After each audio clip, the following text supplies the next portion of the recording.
El portal informativo de Fundación para la Promoción del Altruismo, institución de asistencia privada, presenta El lado humano del periodismo, un servicio de anunciación, comunicación altruista, compromiso y servicio.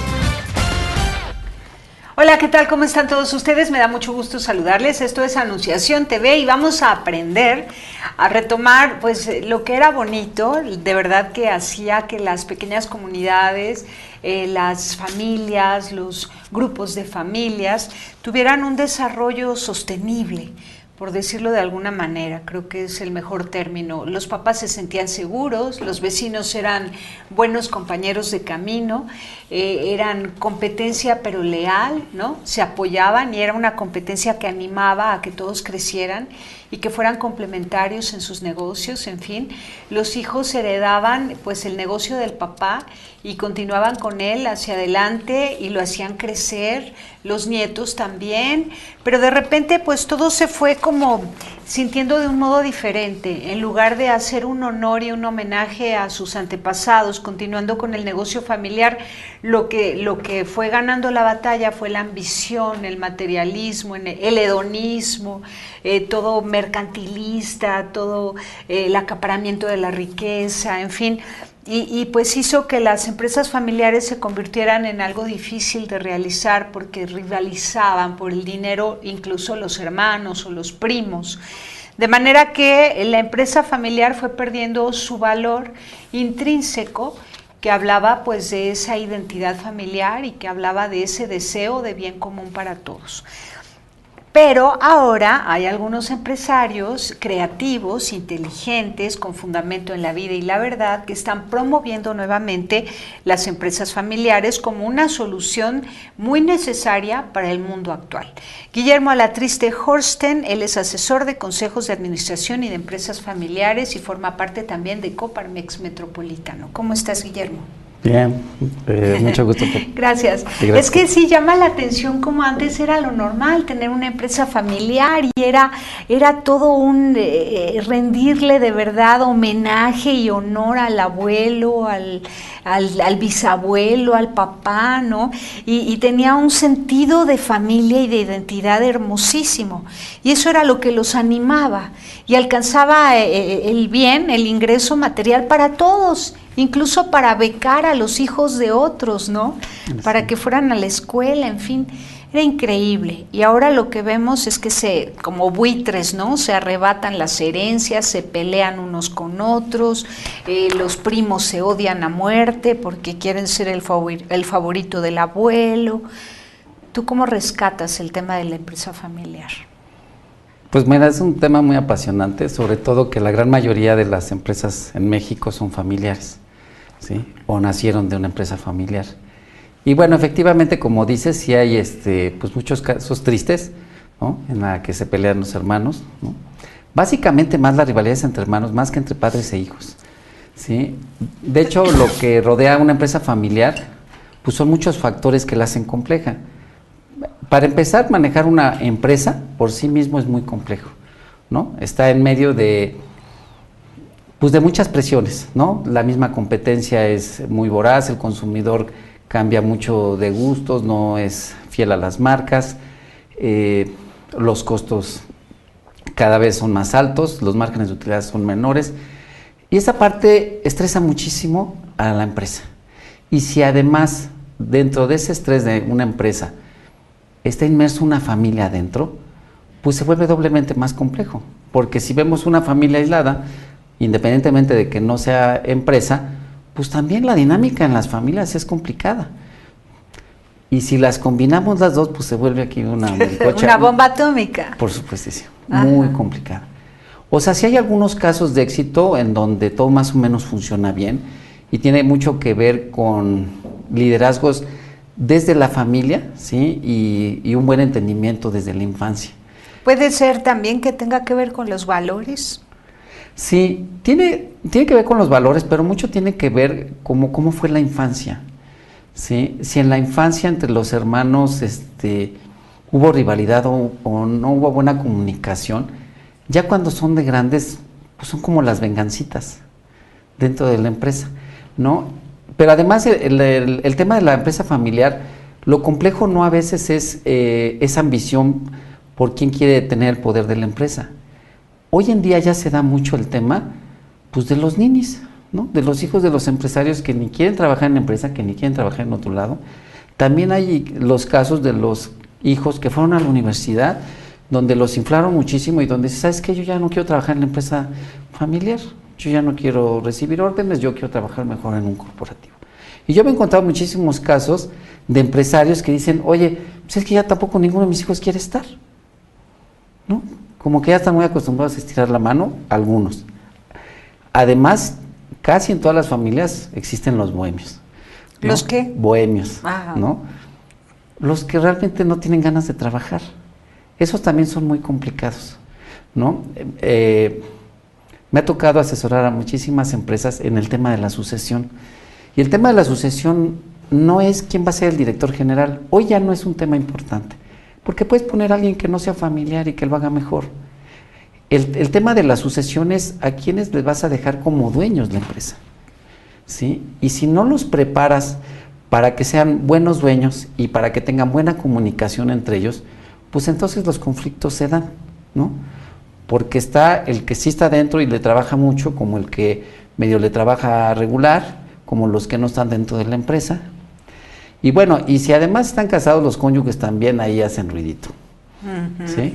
Algunos quieren entrar a trabajar, u otros, aunque no entren a trabajar, desde su casa hacen pues mucho ruido, ¿no? Oye, es complicado, pero ¿dónde es más peligroso el asunto? Todos estos fenómenos que se dan, ¿en una pequeña empresa familiar, en una mediana o en una gigantesca que puede ser un consorcio? Me llama la atención que, por ejemplo, creo que Grupo Gigante vendió todas sus tiendas, Comex vendió todas sus tiendas. ¿Eso por qué? ¿Ya sus hijos no querían trabajar en ello o qué? ¿O se estaban peleando? Bueno, casualmente yo trabajé 11 años en Gigante, vi un poquito de esa parte. Sí. Mira, el tema es un poco también de talentos. Mira, por ejemplo, en una de esas empresas grandototas, o sea, un director general necesita ser alguien con mucho talento. Y no necesariamente entre los miembros de la familia tiene por qué aparecer ese gran talento. O sea, ¿por qué?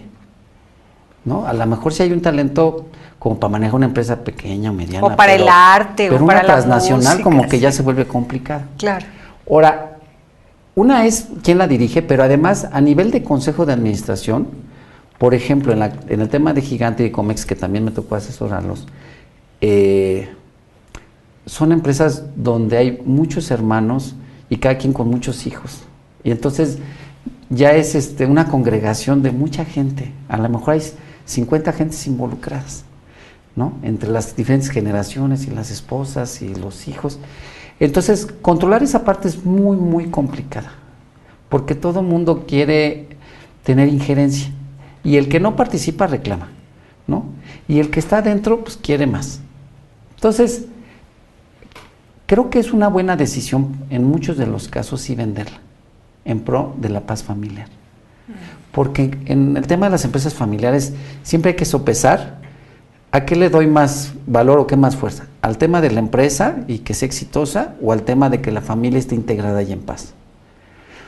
Y casi creo que no existe las dos juntas. ¿Es una u otra? Casi. Qué interesante que lo digas, porque bueno, coincide con aquello de que no se puede servir a Dios o al dinero. Pues, y también tiene que ver, por ejemplo, entonces, con la unidad familiar o la empresa. Y si hay que escoger, mejor la unidad familiar. Se vende la empresa y punto. Pues hay quienes optan por esa. Ajá. Ahora dime, en el caso de las pequeñas y medianas, ¿pueden ser más concordes? No, es lo mismo. Lo mismito. Por supuesto. Fíjate. O sea, no importa que sea pequeño, mediano, grande. O sea, si no se llevan bien, pues ¿qué se puede hacer? Y el que no se llevan bien también pasa de que entre los hermanos uno sí trabaja y otro no, y otro toma malas decisiones. Entonces, por ejemplo, a mí me ha tocado apoyar a muchos empresarios en su toma de decisiones de a quiénes heredar la empresa. Y bueno, trabajo con ellos y hago un análisis muy, muy específico de esa empresa y de esa familia y de las personalidades. Y en muchos de los casos conviene más heredársela, no a todos. Casi siempre llego y les pregunto que cuál es su primer esquema para heredar y dicen, no, pues a todos todos juntos en partes iguales. Y le digo, ¿sabes qué? Los estás condenando a que se peleen. Si es que no se llevan bien. ¿Por qué? Si es todo igual en partes iguales. Porque cuando ya no está el papá, y ya no está la mamá, y ya nada más están los hermanos, y si son 4 o 5 hermanos, y si no se llevan bien y todos son dueños, ¿qué crees que pasa? Uy, se pelean. O sea, se atoran las tomas de decisiones. Ajá. Y realmente va en contra de la empresa. Entonces, a veces, lo que conviene es, quizá no heredársela a todos, sino a los que se llevan bien y le van a entender a la empresa. Y a lo mejor a los otros heredarles otras cosas, cuando hay cosas que heredar, ¿no? También me ha tocado casos que a veces conviene sí partir la empresa. A lo mejor sí hay algunos interesados en esa parte empresarial, pero tienen ideas diferentes. Bueno, me ha tocado casos donde incluso no se llevan mal, pero tienen 2 visiones diferentes de cómo llevar el negocio. Y eso los hace que a nivel profesional dentro de la empresa no logren hacer equipo de trabajo.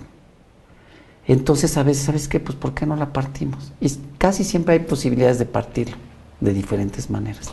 Dividir la empresa en 2.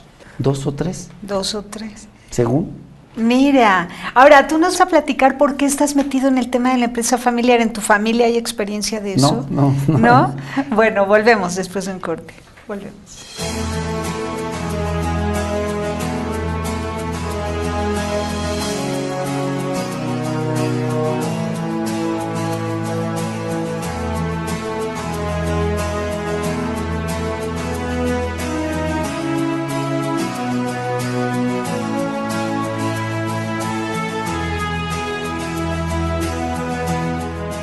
Continuamos en Anunciación TV y no debería de haber habido este corte porque nos acabamos de enterar de algo muy grave. Resulta que el 90% de los hijos de los empresarios agudos, así esos hombres súper capaces, sus hijos no tienen el chip empresarial. No se les da, no tienen ese talento. Qué curioso. ¿Y eso a qué se debe? No, pues es un tema de vocación y además eso siempre ha ocurrido en la historia de la humanidad. Que los hijos del dueño no saben, no sirven para trabajar en el negocio. Por supuesto, pero es que más allá de que si el papá es empresario o no, vamos a pensar incluso en una familia donde el papá no es empresario. Pues todos los hermanos tienen vocaciones diferentes. Uno tiene vocación más para psicólogo y otro más para ingeniero y otro más para cosas manuales, otro es artista. Es un tema como de vocación, independientemente de que si el papá es empresario o no. Y yo no sé de estadísticas porque creo que ni existen, pero no sé si 1 de cada 100 o 1 de cada 500 realmente tiene esa vocación de empresario. Y ser empresario no nomás es tener la idea de poner un negocio, es tener una serie de características que tienen los empresarios exitosos, ¿no? Son muy trabajadores, ¿sí? Es gente que normalmente no se tienta el corazón para tomar decisiones de empresa, ¿sí? El que tiene corazón de pollo, pues nunca puede poner una empresa, ¿no? Pues sí hay que ser duro, ¿no? Para contratar a los empleados, también para exigir a los empleados, para correrlos. Por supuesto, para exigirle a sus empleados su trabajo, para cobrar, ¿no? Para definir precios, o sea, esa agresividad empresarial, pues no, solamente pocos la tienen. Y en el tema de las empresas familiares, regresando al tema, los que sí tienen ese don de empresarios y forman su empresa, pues igual, sus hijos no necesariamente tienen ese talento. Hay muchísimas empresas familiares, pero muchas, donde ninguno de los hijos tiene ese don. Entonces, el tema, y pues, los empresarios se acercan conmigo y me dicen, ¿qué hago? Nadie la quiere dar, nadie se quiere meter. Es más, yo ya tengo 65, 70 años, ya estoy cansado, la quiero dejar. ¿Qué hago? La vendo, la reparto. Dice, pero además ha sido mi sueño de toda la vida. Es un conflicto, ¿eh? Y además es un dolor y una tristeza para el empresario cuando llega ese momento en el que tiene que heredar y ninguno la quiere cachar. Ahora, sí hay algunos casos donde algunos sí la quiere cachar y trabaja y se mete y es un buen sucesor, ¿no? Pero si hay otros hermanos, entonces viene la complicación. Oye, ¿y por qué él sí? ¿Y por qué tiene ese sueldo? ¿Y por qué tiene ese coche? Y bueno, pues pásate a trabajar. No, pues no. Sí se vuelve complicado. Claro. Ahora, tú dices y adviertes que no todo el mundo tiene el talento empresarial, ¿no? Y sin embargo, el sistema de este mundo neoliberal propone como único remedio al desempleo el autoempleo y que todo el mundo sea emprendedor. Bueno, la verdad, en un momento de crisis de empleo, pues sí es una buena solución el que te autoemplees, cuando menos, ¿no? Y el que quizá tengas la posibilidad de crear una empresa. Pues sí es una solución. Sin embargo, no funcionan muy bien esa parte de las incubadoras, pues porque si no tienes el talento, pues difícilmente. Hay gente que es muy buena para las manualidades y dicen, pues pon tu negocio de manualidades. Pero ¿qué crees? Pues sí es buena para las manualidades, pero no para manejar un negocio, para dirigir gente, o para vender, poner precio, pagar para impuestos. Negociar, para comprar, para ser rudo con la competencia, para hacer mercadotecnia. Pues no. Ahora te voy a decir un poco cómo yo les ayudo a las empresas familiares, porque tú puedes decir, ahorita con lo que estamos platicando, pues suena el panorama muy desalentador, sí, ¿no? Y efectivamente sí, el punto de partida es desalentador, ¿no? Porque si por sí es complicada una empresa, si luego entre los sucesores no hay ese talento o incluso hay rivalidades, ¿cómo le haces, no? Afortunadamente ya existen algunos esquemas y hay buenas prácticas y hay buenos ejemplos de cosas que funcionan y de cosas que no funcionan. Entonces yo lo que llevo a las empresas es esas mejores prácticas de cosas que sí funcionan, ¿sí? Y parte de eso que funciona, hoy en día esa metodología se llama gobierno corporativo, ¿sí? Y esa es una palabra que, bueno, y un concepto que tendrá un poquito más de 10 años apenas, y nació con la crisis esta de la bolsa de Nueva York, con las empresas de Enron y todas esas que quebraron de la noche a la mañana, que eran empresas exitosísimas, donde todos los que le habían invertido eran millonarios, y un día el director general anuncia que estaban quebrados, y que ayer eran ricos y ahora son pobres, ¿no? Entonces, pues se hizo un análisis de qué pasó, o sea, como que quién es el culpable, si el culpable era el director general o el de finanzas o quién. Y después de hacer un análisis, se llegó a la conclusión que los culpables eran los del consejo de administración, o sea, los dueños, el miembro del consejo, que debió haber revisado, que debió haber trabajado con las estrategias del negocio. Entonces, a partir de ahí aparece esta nueva metodología que se llama gobierno corporativo, donde se hace como la diferencia entre administrar y gobernar. Las empresas se administran desde la dirección general y se gobiernan desde el consejo de administración. Entonces, parte de la solución es crear consejos de administración formal. Entonces, por ejemplo, para estas empresas familiares, donde pues van a heredar algunos de los hijos que sí están involucrados o otros que no están involucrados, parte del esquema es crear un consejo de administración formal conforme a las mejores prácticas, como lo hacen las empresas grandes. Que no necesariamente son miembros de la familia. No necesariamente, en principio, son los accionistas o los herederos. Y hoy en día se recomienda que haya 1, 2 o 3 consejeros independientes en la mesa que ayude a darle balance y contrapeso y que le ayude a ver. A dar objetividad a claro. Eso. Pero más allá de que haya 1 o 2 consejeros independientes, debe crearse la dinámica en todos los sucesores de aprender a ser dueños, de aprender a revisar cómo va la empresa, de aprender a exigir, independientemente que ninguno llegue a ser el director general. Y entonces ese esquema sí relaja mucho al empresario que quiere heredar, porque dice, pues es que ninguno se quiere meter, pues está bien, que no se metan, pero vamos a enseñarles a ser dueños desde el consejo de administración y vamos a crear juntas mensuales de todo el día para revisar la empresa con reportes ejecutivos que ayuden a tomar decisiones, que le den claridad a todos los sucesores de cómo va la empresa, porque parte del problema en las empresas familiares es la no transparencia, ¿no? No todos saben cómo van, o sea, tú dices, pues yo veo como que mi papá, pues ahí va, pero no me dice realmente cómo está, no me dice cuánto se vende, cuánto se gana, cuáles son las decisiones difíciles. Tampoco los papás entrenan, ¿eh? ¿Y eso porque sobreprotegen a los hijos? ¿No quieren armarlos o qué? Hay de todo. Otra que los hijos como que no se quieren meter, entonces como que no logran hacer como esa cohesión, como ese imán que diga cómo unes la intención del papá con la intención de los hijos, ¿no? Entonces parte de por ejemplo, de lo que yo hago es trabajar con todos los miembros de la familia. Normalmente primero de forma individual y trabajo mucho con las expectativas de cada quien. Y cómo se puede alinear las expectativas de cada quien con esa posibilidad de que algún día seas dueño y que tengas la capacidad de revisar, de pedir información y de poder tomar decisiones colegiadas en grupo, ¿no? Que esa es una parte que también tenemos en México, que no sabemos trabajar mucho en equipo, ¿no? Como que si hacemos un recuento, los empresarios exitosos son como solitarios, ¿no? ¿No? Pero a ver, vamos a trabajar en equipo, es complicado. De hecho, incluso también asesoro empresas que no son familiares, donde hay varios accionistas y donde, por supuesto, su tema central es que les cuesta mucho trabajo tomar decisiones en equipo, sobre todo si hay varios líderes dentro del grupo de accionistas, ¿no? Entonces, bueno, pero sí hay mejores prácticas, sí hay maneras de poderlo hacer y es parte de un aprendizaje que hay que hacer, ¿no? Y en el caso de las empresas familiares, la idea es entrenar a todos los hijos, si es que se van a heredar. Lo primero que hago y pregunto a los empresarios, ¿realmente les quieres heredar o no les quieres heredar? Porque si no les quieres heredar, ¿para qué le invertimos tiempo a esto? Pues ya la vendes y les repartes una lana y ya que cada quien haga lo que quiera.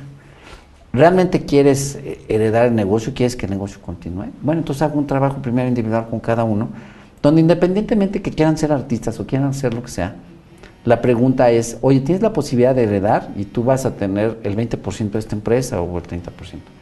¿Te interesa que de ese 30% aprender a cuidarlo? Aprender a ponerte de acuerdo con tus hermanos para tomar decisiones? Independientemente que tú seas artista, que seas bohemio, que seas ingeniero, que hagas otra cosa. Casi siempre la respuesta es sí. Me dice, pero siento un abismo porque pues como no sé de finanzas y no sé de empresas y luego mi papá tampoco se sabe comunicar muy bien y también tampoco dice bien las cosas, porque a la hora que le preguntas, bueno, ¿y cuánto vende? También hay mucho hermetismo. Entonces, pues ¿cómo? Todo, primero que tienes que romper es esa transparencia y esa apertura, primero de cada uno de su intención, de decir, ok, no me había preocupado, pero si mi papá ya dijo que tiene la intención de heredar y algún día sí vamos a ser herederos y algún día no va a estar mi papá, pues sí me gustaría aprender. Y si lo puedo aprender en vida de mi papá para que me transmita información, mejor, pues vamos a hacer. Claro. Pero tampoco los papás saben cómo, porque también en la dinámica familiar hay muchas cosas complejas, ¿no? Hay como chantajes, hay sabotajes, hay muchos juegos psicológicos que tenemos nosotros entre la familia. Todo lo que hacemos es crear como todo un dinamismo en pro de la empresa y en pro de una sucesión y la planeamos a 1 o 2 años, no es algo de rápido. Algunos empresarios me dicen, bueno, ¿y en cuánto tiempo? No, pues nos puede llevar 1 o 2 años. Bueno, pero 3. Tú eres psicólogo, administrador de empresas. Pareciera abogado. A veces. No, administrador tu carrera, de empresas. Administrador de empresas. Pero sí hago un poco de todo, ¿eh? Tienes que hacer un poco de todo. Sí, mucho trabajo. Entre abogado, psicólogo y administrador, ¿no? Sí, pero abogado no. Bueno, porque no está así como, más bien como un negociador.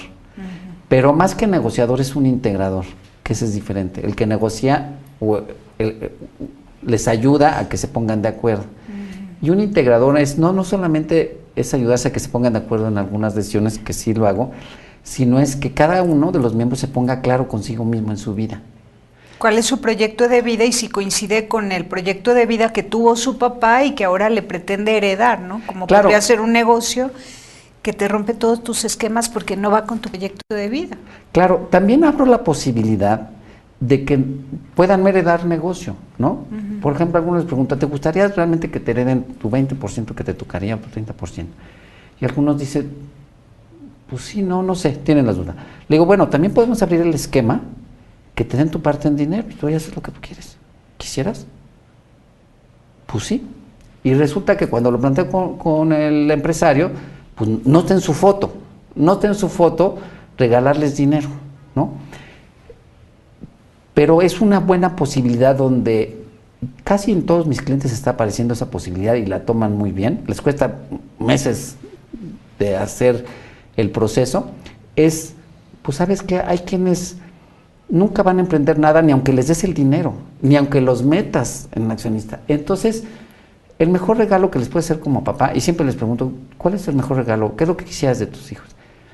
Pues que sean felices. A ver, entonces vamos a ponernos claros, tú también. ¿Quieres que sean felices o quieres que sean empresarios? Porque no es lo mismo, y no se parece. Entonces, cuando al final los voy llevando y dicen, está bien, lo que quiero es que sean felices, bueno, ¿sabes qué? Pues resulta que este hijo, esta hija, sería feliz si tú le haces un fideicomiso para que viva el resto de su vida, porque pues le dio por ser bohemia, porque le gusta la yoga, porque le gusta lo espiritual. Claro. Y ¿sabes qué? Pues regálale eso. Claro, claro. Pues Manténle sus ratos de ocio santo que se dedica. Pues sí. Y ¿sabes qué? Al final quedan bien en paz. Se lleva meses el proceso, de que incluso el hijo o la hija esté claro de eso, de esa petición. Sí. Y de atreverse a decir. Oye, pero el hijo que se queda con el negocio, que se queda furioso porque él sí tiene que chambear, ¿no? No, es que sabes que siempre hay esquemas, claro. Vamos a un corte.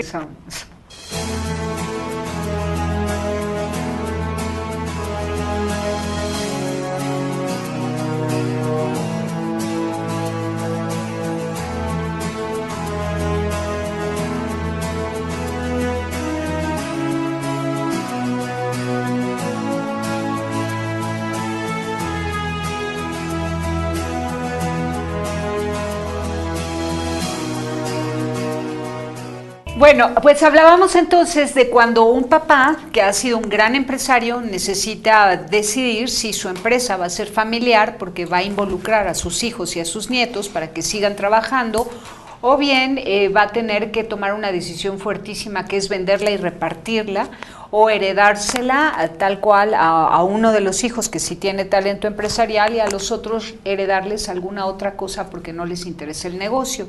Debe ser muy duro, ¿no? Cuando estamos hablando de empresarios, por ejemplo, en el caso de México, que comenzaron en el traspatio de su casa, ¿no? Fabricando algo que se volvió famoso, que se hizo un gran consorcio y resulta que sus hijos no quieren nada con eso. Y ha sido la vida entera de su padre, ¿no? Pero el gran tema es por qué el sueño del papá tiene que ser el sueño de los hijos. No, claro. No tiene por qué. Pero también hay varios esquemas. O sea, uno es vender y tampoco es malo. Si tú me preguntas, oye, ¿es malo? Pues uno consumidor podría decir, oye, qué mala onda que se rompió en la tercera generación y ya no pasó a la cuarta, o de la segunda no pasó a la tercera. Pero ¿qué importa? O sea, la empresa se mantiene si la compra otra empresa y sigue funcionando. Y los que van a ser herederos a lo mejor les vino bien porque a lo mejor ya era un caldo de pleitos al interior. Que dices, bueno, pues eso lo puedes relajar. También hay otros esquemas que han hecho, por ejemplo, muchas transnacionales como Disney, por ejemplo. Hoy los dueños de la compañía Disney no son los hijos de Disney, ni es la familia Disney. La hicieron pública. ¿Eso qué significa? Pues que las acciones, la gran mayoría de las acciones están en el dominio público, ¿no? La familia sí tiene una pequeña parte, ¿no? Ahora, con esa es suficiente para ser rico para el resto de su vida, ¿no? Y aquí viene un esquema que a los mexicanos nos cuesta mucho trabajo, que es, quiero tener el 100% de poquito o el 5% de muchísimo, ¿no? Entonces, por ejemplo, con Disney y Ford y todas estas empresas grandes, los herederos tienen un porcentaje muy pequeño, pero a lo mejor tienen el 5 o el 10% de algo enorme, que es mejor que el 100% de algo muy chiquito que además no pudieran controlar, ¿no? Y por supuesto, gran parte del esquema es que los que dirijan la empresa no sean de la familia, no tienen por qué, ¿no? O sea, si un empresario quiere continuar su empresa, pero los hijos no están metidos, bueno, pues entonces que se institucionalice y que los que la dirijan y tanto el director general como de los puestos clave, pues que no sean familia. Es más, hay muchas empresas familiares que han puesto la regla que ni un familiar más va a trabajar. Simplemente se posicionan como dueños y van a vivir de las utilidades. Y además, ¿sabes qué? Les va muy bien, porque los que no son familiares, pues le echan ganas y además es bien fácil regañarlos. Si son miembros familiares, regáñalo. A ver, regáñale que no lo hizo bien. Se vuelve complicado. Y entonces, normalmente las empresas familiares se atoran en el crecimiento precisamente por esa sensibilidad a que pues, los regañen o les exijas cuentas. Entonces, algo que se facilite, ¿sabes qué? Para que no estemos ningunos sensibles, mejor vamos a contratar gente no familiar y nosotros vamos al consejo. Entonces vamos desde el consejo, a tomar decisiones para que esta empresa se vuelva muy rentable. Y tú los capacitas para que sepan participar en el consejo de administración. Por supuestísimo. Ese es mi trabajo principal. Ese es tu trabajo principal. Sí, formarles su consejo. Primero crearles esa conciencia de qué quieren, cómo quieren. y formar su consejo. En algunos casos, para algunas empresas familiares, creamos un documento que se llama el protocolo familiar de accionistas, que es un documento como de 50 páginas con las reglas del juego entre los miembros familiares que son accionistas, ¿no? Y hay reglas del juego de si van a trabajar o no van a trabajar, que si se muere alguien, ¿qué pasa con sus acciones? Si se las van a comprar entre los hermanos o el cónyuge ya se vuelve dueño de repente, ¿no? ¿Qué decisiones se deben de tomar en algo que se llama la asamblea de accionistas? ¿Qué decisiones se deben de tomar en algo que se llama el consejo de administración? ¿Qué decisiones son del director general? Y déjenlo en paz, son sus decisiones, ¿no? Y en algunos casos se hace ese documento donde se consensa y se trabaja, es un trabajo de varios meses, pero al final queda un documento donde todos quedan satisfechos y están incluidas las peticiones de todos y consensadas. Y ese documento se firma y cada quien tiene un ejemplar con la firma de todos en todas las páginas. Bueno, esto me parece más razonable que dejarle a un hijo los fierros y al otro un fideicomiso, ¿no? Sí, pero hay veces que se presta para hacerlo del protocolo familiar. No es recetas, es que tiene que ver mucho con la dinámica familiar, con lo que quieren, con lo que no quieren, de cómo se llevan. Ahora, ¿cómo detectar a un miembro de familia, un hermano o un primo que es pero trácala y gandallita y manipulador y que te aplica el PNL para volarte todo tu dinero y... ¿Cómo? Porque sí los hay, ¿eh? Pero están súper detectados, o sea, de siempre, o sea, desde que llego a las familias casi siempre pregunto. Si el que dice, yo te cuido tu dinero, dámelo, tú te lo vas a gastar en 2 patadas, yo te lo cuido, ¿no? Y yo garantizo que tus hijos tengan todo el bienestar que necesitan. Justamente desde el Consejo de Administración se crea esa vigilancia. Ah, sí. Por supuesto, porque tienen que reportar. Y el Consejo de Administración también puede contratar auditorías externas que hagan las revisiones, donde no es que ningún familiar va y revisa, ¿no? Se contrata un despacho que va y revisa y se presentan cuentas.